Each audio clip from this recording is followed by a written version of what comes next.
Well, for those of you who just got here, I'm Mark DeCourcy, the Senior Vice President of the Chamber Foundation, and I am delighted to moderate this session, this fireside chat, with two people I've known for a very long time. Don't let our youthful appearances fool you. To my left, first is Trevor Reagan. Trevor's the President of Humanitarian Services at the American Red Cross, and prior to my job here at the Chamber, I worked at the Red Cross as Chief of Staff, and let me tell you, the job that Trevor has is probably the second most important and the second hardest job at the Red Cross next to the CEO. The President of Humanitarian Services not only oversees the disaster services and all the cycles of disaster, but he also oversees international affairs, he oversees the service to the armed forces, and also the chapter network. So it is a big job. He started as a senior manager in our mass care division way back when. So, Trevor, thank you for being here. And next to Trevor is Joe Ruiz. Joe is the Vice President of Social Impact at the UPS Foundation. And Joe is a fixture in all things disaster all the time. UPS is an indispensable partner, not just to the Red Cross, but I think to the entire disaster network of NGOs in government and also other businesses. So we're so delighted to have Joe here and all of his expertise. Again, it's been decades, Joe, of your work, so thank you for being here. Thanks. And you'll see along the wall a lot of pictures of the Red Cross and UPS working together. And that is the topic here of this session, what these partnerships can look like and how do you activate them fast. Speed matters during a disaster, and you can't just make them up as you go. So with that, I want to turn it over to Trevor and Joe. We got some questions for them. And I think the biggest question is, what does this partnership look like between UPS and the Red Cross? And Joe, I'll start with you, and okay. We'll just go through all these other questions too. Great. Well, thanks, Mark and Trevor. It's great to see you again. For all those who don't know, UPS and the Red Cross have been partners for 4 decades. And our partnership is built on common values and trust. I think we both believe that service is in our DNA. And what we try to do in our partnership is be united problem solvers. So whenever there's a disaster, whether it's prepositioning trucks in advance of hurricane season, whether it's a need to provide logistics expertise.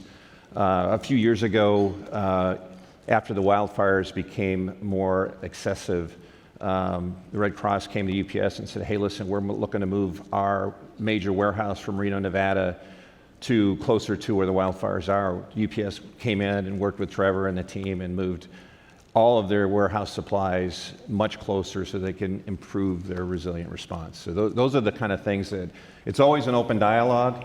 Everything's not always perfect. We can't always do everything, but I always say, give me a call and we'll work it out. Yeah, it's interesting. We'll often talk to someone, they'll say, well, so is UPS a donor? And the correct answer is no, they're a partner. And I think when we look at our relationship with someone like UPS, it's so much deeper than the financial contribution they make, which they do. They're very generous with the Red Cross and helping us both on an annual basis, but also episodically for big events. But then there's this partnership, and I'll use a recent example with the typhoon we saw in Guam. Barely hit the news here in the U.S., right, in CONUS. And, we struggled, honestly, to find donors to cover the cost, but where we did find help was in partners like UPS. When we needed to move supplies quickly to Guam, you can imagine how hard it is to move supplies, clean up supplies, cots and blankets quickly. They stepped up and used their resources in Kuala Lumpur, I think, to move those resources over quickly for us. People would not have been served in Guam had UPS not stepped up, and that was so much deeper. It was a quick phone call. It's a quick answer because they understand the service element, and that thread has run through this relationship for decades. Yeah. And I want to say that the money part's important too, right, Trevor? So the annual disaster giving program that the Red Cross has allows not only UPS, but many other corporations that provide that upfront funding so that anywhere across America you can open up shelters, you can provide emotional care. And it's not just, even if people don't go into shelters, I want to tell people, we do this with our employees, we tell them to register with the Red Cross for their case management because there may be other benefits that you can get even when you don't stay in a shelter, which we see more and more people maybe going to stay with their their family members, but we always ask them and tell them, to your advantage, go ahead and get on the case management system. So to the uninitiated, right, people just think resilience equals disaster response, but it's so much more than that, and I think this audience knows that. You mentioned some disaster response examples, but that relationship goes a lot deeper than that. What are some of the other areas where UPS and Red Cross partner on besides the immediate response? Well, Mark, as I said, we worked with the American Red Cross. We work in the International Federation. We look at disasters as a global necessity, and just in the recent disaster in Turkey, the Danish Red Cross was serving people in freezing cold, and we were able to mobilize their modular stations so that they had a warm place to sleep. So around the clock, 24/7, Red Cross personnel from the U.S. as well as international Red Cross people trying to serve the people who are impacted by the earthquakes. And so that's a call that comes in. As I say, we always have an open door. We've had groups that look at tracking box trucks a few years ago, trying to manage where those box trucks go. We put tracking systems. Oftentimes we work on technologies to try to upscale the capacity of our partners. And for us, that's what we can do so that Trevor and his team can not only, whether it's 1 million people they're supporting this year or 2 million, that next year they can double that. That's our goal. Yeah, when we look at our partnerships, it's so important to have partners who also have that same global footprint and global idea. I mean, if I put on the other part of my hat, which is our global response and global relationship, there is a Red Cross in almost every country in the world. There's 193 different Red Cross societies in the world. We're all a little different, but we all share the same values, much like we do with partners like UPS. And so we own great responsibilities as the American Red Cross to steward those relationships for the entire movement with corporate partners here in the U.S. So it's a primary responsibility we have to help steward and shepherd those to make sure that when help is needed, we can help find partners like UPS who can move resources to Turkey or vaccines to Africa, right, or whatever the crisis is happening in the world. It's way beyond a response, you said, Mark. It's all these deeper elements to make sure we're rebuilding communities. And it's also beyond disaster, too, right? I mean, there's blood services, there's preparedness, health and safety, CPR and first aid training. Yeah. Can you just elaborate on how all those things are wrapped into what you would define as resilience? Well, I'd just say earlier this year we contacted Trevor and Mike Ryan, who works on the blood services part. We know that's a critical part of what the Red Cross does, during the global pandemic. Maintaining that global and American blood supply chain was critical. And so earlier this year, we called up the Red Cross and said, hey, listen, we have amazing bioservices that enabled us to deliver 1.5 billion vaccines during the pandemic. We would just like to share with you our capabilities, and that's where it is, and that's what we did. We're always wanting to share what we can do to help build your capacity. Yeah, there's a relationship on how we operate that runs really deep with UPS. I remember it's been probably 10, 12, 13 years ago, we got together with a team from UPS to figure out how we could do logistics better, and all got in a room and worked on that for a couple of days. And then you look at the evolution of technology and tools. Much of what we learn as a nonprofit on how to do our work better is coming from partners like UPS, who teach us their successes and challenges, and then we leverage that and get better.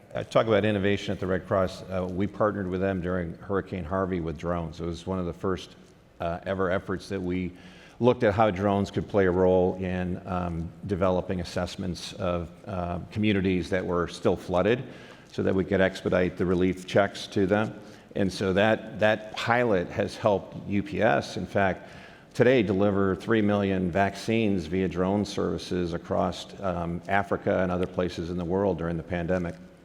So Joe, you're at UPS headquarters in Atlanta. Trevor, you're here in DC at Red Cross headquarters. But the relationship isn't just a headquarters relationship, right? I mean, it comes to life out in the field.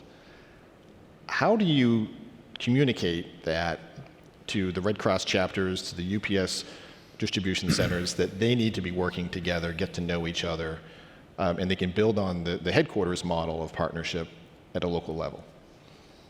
Well, I'll just tell you, all of our we are big into volunteer service in our communities, and we know that that the Red Cross shares those values. The Red Cross volunteers.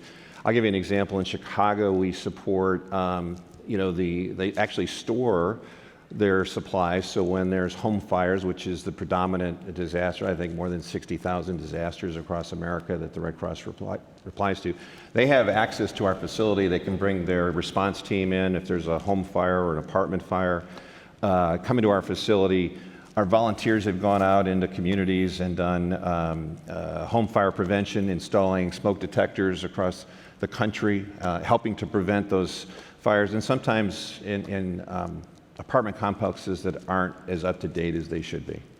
Yeah, it's a natural partnership locally. I mean, when you're working with a company or partner like UPS, it's such an American institution, right? It's someone that we all know and recognize. I mean, how many of us know the name of our UPS driver? Most of us know who delivers things that we need every single day. And so the relationship happens very naturally with our regions and chapters where they look for people who can help volunteer. We've got board members across the country serving on chapter boards. And we have a system where we reinforce that continuously with our local folks. Say, hey, these are the folks who have stepped up for the organization, for the community over and over and over again. We should be reaching out to them locally as well because the value set is the same. That local resilience in every city is so important, that those relationships. We have a saying at UPS, relationships determine results, and it certainly holds true with our relationship with local chapters of the American Red Cross. Let's talk about lessons learned for a minute. You've known each other for years and years. I've observed the partnership at firsthand and secondhand here from the chamber perspective. There were pivot years. 2017 was a pivot year, right? We had simultaneous wildfires, hurricanes, and then, of course, in 2020 was COVID. How did those events change the partnership, and what did you learn, and how did you adjust?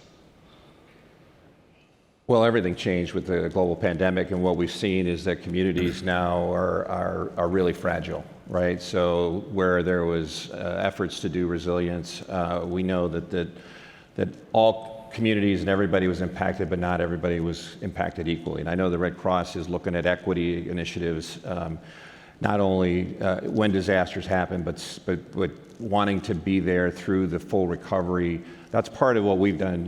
We kind of shifted and pivoted at UPS around health equity and vaccine equity, and since the pandemic, we've delivered over 100 million vaccines, and we know that there's more than 70 million children in the world who had no vaccines, so we're now providing delivery of those essential childhood vaccines, because we're starting to see a reemergence of polio and other vaccines that other diseases that we thought had been eradicated. But it goes back to, again, that we need to make sure that we're partnering locally to make sure that we have these resilience plans in place. It's you look at the pivot point of 2017. If you go back even a year before to 2016, there was a major flood in Louisiana and Baton Rouge. And that was one of these moments where if you look back at the pace of disasters, that was the tipping point. We started to see this acceleration of events to what we're seeing today, which is about every 10 to 12 days, we're standing up a large disaster response somewhere in the U.S. When I first started with the organization in 2006, it was about every 45 days. So it's rapid acceleration of impactful events. The other big change has been who it's impacting. We're just seeing a much more vulnerable or frontline community being impacted over and over and over again, who were already marginalized before the disaster happened. And now the disaster becomes the thing that tips them over the edge. And it's helped us we've started to connect the dots on, it's not just about the response or the recovery, it's what are we doing in the community before the disaster and how are we building up that equity or resilience ahead of time. And looking at a partner like UPS or any of our other partners, many of you are in the room, what else are you doing in the community that we can help reinforce? Because so many of our corporate partners are doing great work in communities every day that 10 years ago we probably didn't connect the dots to with disaster, but now we can. We can see that work actually reinforces the resilience we need in the disaster response because it's not a what, it's a when. And we are definitely seeing a chronic pace of disaster that has changed our mindset on what resilience looks like. Yeah, and it's not just natural disasters, but we're seeing more global crises, the hunger crises, that more people being fragile, not just in Africa, but here in where I live in Atlanta and in DC, homelessness, all these issues that are happening. So last year, I mean, going back to 2017, we would do response, but last year we did more than 2,700 shipments. We responded to 45 global disasters or crises, and much of that is the long-term recovery. And we're still working in places like up in the Northeast at Hurricane Harvey. We're still supporting families that are still displaced from their homes. It's amazing. So just because we're highlighting UPS and Red Cross, I don't want to give the impression that our point of view is disaster partnerships are binary, right? They're not one-on-one. Trevor mentioned it, that there's others involved too. So Joe and Trevor, can you tell us how that kind of manifests itself? Like who else comes to the table, how you bring them there, and what value you're looking for in a partner? Yeah, it's interesting when you go back, so speaking of pivot points, go back to Katrina, right, and you look at the change we saw in disaster management and emergency management after Katrina. It was mostly about scale and reach. That was the big challenge, is how do we get big enough to handle something of that scale and scope again? I think we saw in the pivot after 2017, it's how do we reach those that need us the most, the fastest? How do we reach the communities that need our help the most? And that's where the partners really come in. And we've shifted a lot of our partnership focus from just the standard stock of the big partners at the table. Who's actually in the community today? I see one of our partnership leaders here in the audience. Earl's at one of the tables here. We are really focused at building those hyper-local relationships that actually can change outcomes for families. We have pilots going on right now in 15 different places in the U.S. at the county level. We're building up local partners around health, hunger, and housing, and then looking for who are the corporate partners also engaged in that same work and pulling them into that same work, looking for real changes at a neighborhood level. Not at a massive scale level, but at a household level that we can make big difference for communities who are already struggling before the disaster happens. It's a fairly big shift from where we were 15 years ago from an emergency management standpoint.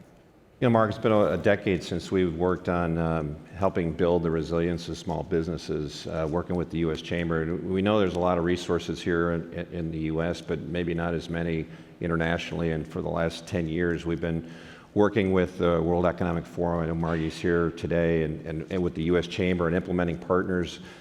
We started in a place like Turkey. We expanded that network to many international cities to try to build that small business resilience, and we saw that come to fruition with our relationships that we'd built in Turkey during the earthquakes this year, that we were really able to make a critical difference, and even during the pandemic, convert those small brick and mortar businesses to digital businesses very quickly to allow them to survive. But in addition, we're always looking for collaboration and innovation. I would challenge everybody to, all those tremendous one-on-one relationships you have, try to interject somebody with the unique skills, with the technology. We heard a tremendous presentation yesterday about AI and how it can transform. We're currently looking with our vaccine equity work how we can take look at the deliveries and the stockouts and how we can use AI to see how we can upgrade that delivery network to make sure that there's less missed opportunities for vaccination at local clinics. And those are the kind of things that technology can bring. Yeah, well, just to add that some of our, the corporate relationships we have with other corporate leaders like UPS in the country, we've looked to them to push us because they're doing, so many of you are doing such great work in the community, and also how you're thinking about things like equity. And in the disaster world, that's a space we're pushing into just in the last few years, more and more. But many of you have been focused on that for much longer. And so we just did a big effort with Walmart focused on racial equity. And there's just so many opportunities for us to leverage our corporate partners to say, hey, could you take this problem and look at it a little bit differently? We've learned this from another gift we gave to another nonprofit or learning they had. Maybe the Red Cross could learn from that as well. And we've really, that's opened up a lot of doors for us on how we innovate and how we think about the problems. Yeah, and one more thing. 60% of what humanitarian agencies spend in disaster relief is on supply chains. So we not only just deliver, but we actually help our partners figure out how to maintain their fleets so that they are all their vehicles are operating and able to provide that support when disaster strikes. Well, let's go there, right? Because supply chain and logistics, if they break, you can't do your jobs. That's right. Right, both commercially and humanitarian. Right. So how do you work together on supply chains and logistics? Who else do you bring into the picture? And what is the role of government in that? Well, I'll just share one example with us, and working with the World Economic Forum. We have a collaboration with other global supply chain companies. We work with the Global Logistics Cluster, which is the lead in global disasters, and we work on preparedness. We do logistics capacity assessments so that the border areas of Turkey, we know how to get across borders. During Ukraine, we were providing intelligence to the UN because they don't deliver to Europe. They don't know how to get customs information. They're working in Africa all the time. We were helping them cross border into Ukraine and provide that healthcare supply chain. So it's really important to have the collaboration of government, private sector, and civil society.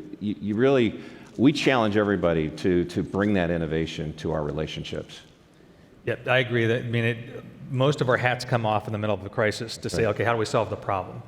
And I found that to be true with almost every corporate relationship we've ever had in the Red Cross, is people really are just trying to solve the problem, whatever it is. But on logistics, it is so critical that we get it right. And there's a window of time, especially in the response phase, where if we can't catch up, we can't get that time back if we don't move quickly. And so leaning on a partner like UPS and many others in the room where we say, we got to move this today. Yeah. What do you got? We can't afford to hire a plane tomorrow. You got one. How about you help us out? And that helps. And our government partners, the same way. I know the administrator was here this morning. To move people to Guam, our average cost to move volunteers back and forth to Guam for that response is about $10,000 a volunteer. And we were not raising the money we needed to cover the cost of that disaster, so we counted on our government partner. And so we had our volunteers at Hickam Air Force Base waiting to get on cargo planes that FEMA and the Coast Guard had lined up for us to get that ride, and they did a lot of airlift for us, and that's a critical relationship we depend on, but it has to be in synergy with our corporate partners as well, right? The private sector is a huge player in that to make sure, because in some cases we were counting on a partner like UPS to get supplies from LA to Hawaii, for then the government to move it on to Guam. And so there's this supply chain that has to be working in unison that I think has gotten much, much better over the last decade than it was when Joe and I first started working on this years ago. And internationally, you can't get anything into a country unless you have either a partner that has that relationship with the government or you have that relationship with the government. So let's stop there for a sec.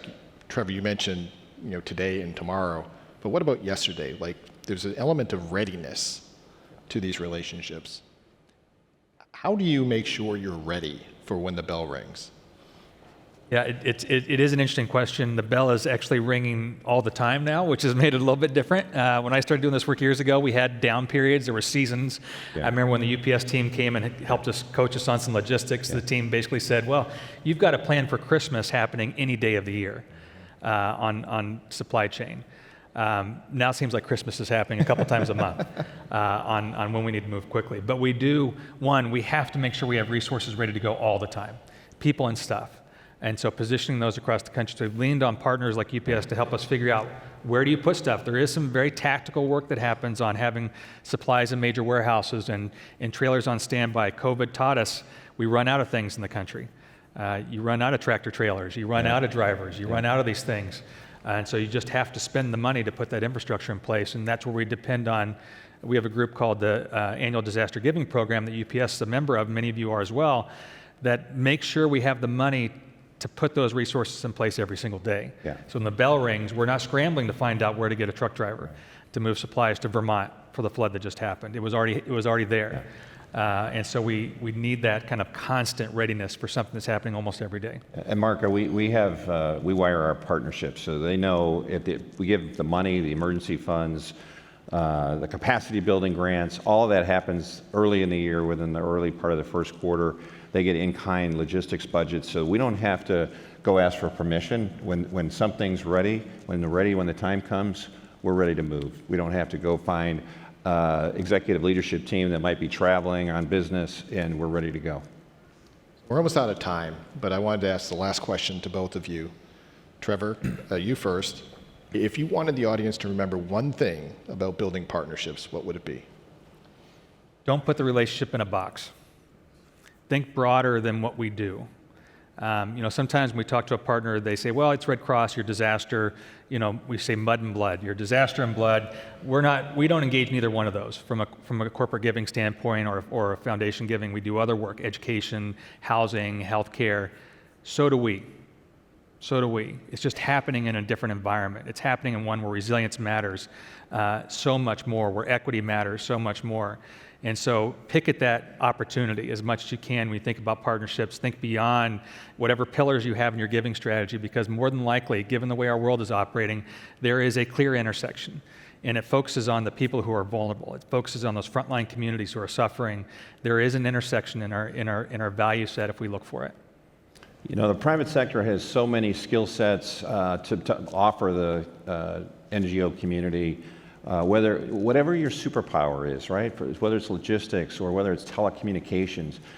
When you're thinking about how to build resilience or how to plug into the resilience of your community, use those superpowers. It's not just about giving that money. It's about, hey, maybe it's marketing expertise, maybe it's logistics expertise, but the private sector has so much to offer, and I think that's really how we can help build the capacity so that we can do 10 times more support in a given year than we can now. With that, Trevor, Joe, thank you for all that you do. Thank you. Thank you, Mark. Appreciate you.